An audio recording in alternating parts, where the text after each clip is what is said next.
এটি বরিশালের চকবাজার এলাকা। ৯ নং ওয়ার্ডের এই চকবাজার এলাকায় দেবনাথ বস্ত্রালয়কে নিয়েই চলছে এই মুহূর্তে তুমুল আলোচনা। এই আলোচনার নেপথ্যে রয়েছেন একজন বয়স্ক নারী, মালতী রানী দেবী। তিনি মালতী রানী দেবনাথ। তাকে ঘিরেই চলছে এই মুহূর্তের আলোচনা। স্থানীয় একজন ব্যবসায়ী ও সাবেক কাউন্সিলর জামাল হোসেন নোমানকে ঘিরে এর সাথে জমি জমা নিয়ে মামলা চলছে এই মালতী রানীর, যা অবগত এই চকবাজারের প্রায় সবাই। সম্বন্ধে আমি 20 বছর আমি এই এলাকায় ব্যবসা করি, ঠিক আছে। শুনি যে তাদের সাথে মামলা চলে, ঠিক আছে।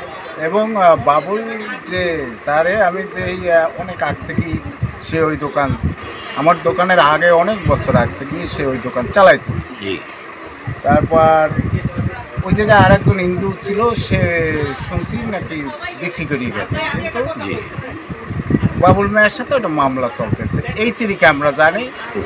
যার কেনার সম্পত্তি সে আরেকজন কাউন্সিলর নোমানের কাছে বিক্রি করছে। এই বিক্রি করার পরে তারপরে দুজনের সাথে তো মামলা চলতেছে। এই যে দেবনাথ বস্ত্রালয়, ওনারা কি ভাড়াটিয়া না মালিক?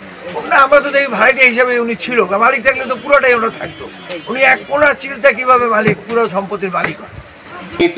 কাউন্সিলর হয়েছি 12 জুন 2023 সাল নির্বাচনে আমি কাউন্সিলর হয়েছি। এরপরে আমি শপথ নিই নভেম্বরে।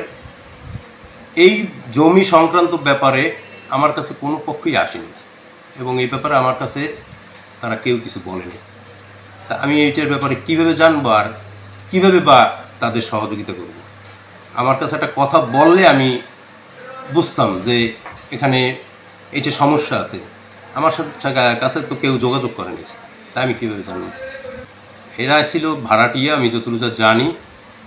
কিন্তু এদের মামলা, এদের সাথে দুই পক্ষের যে ঝামেলা, সেই ব্যাপারে তারা আমাকে কেন বারবার জড়িত করতেছে, আমাকে কেন বারবার ইঙ্গিত করতেছে, এটা আমার আমি নিজেও জানতেছি না যে কী কারণে সে বারবার আমাকে জড়িত করে। আমরা আমাদের দাদুর আমল থেকে এখানে ভাড়ায় আছিলাম।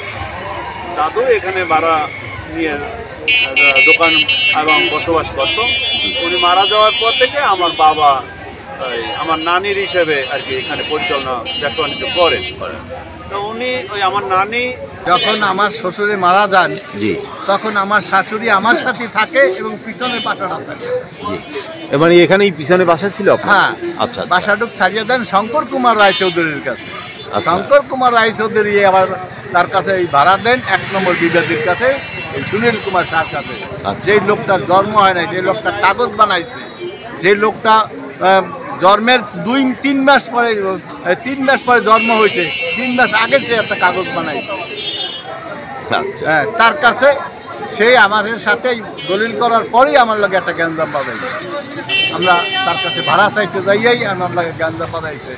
সে কয় আমার ডিগ্রি আছে, আমার এই পত্তন আছে, এই সমস্ত আলিজালি কথা।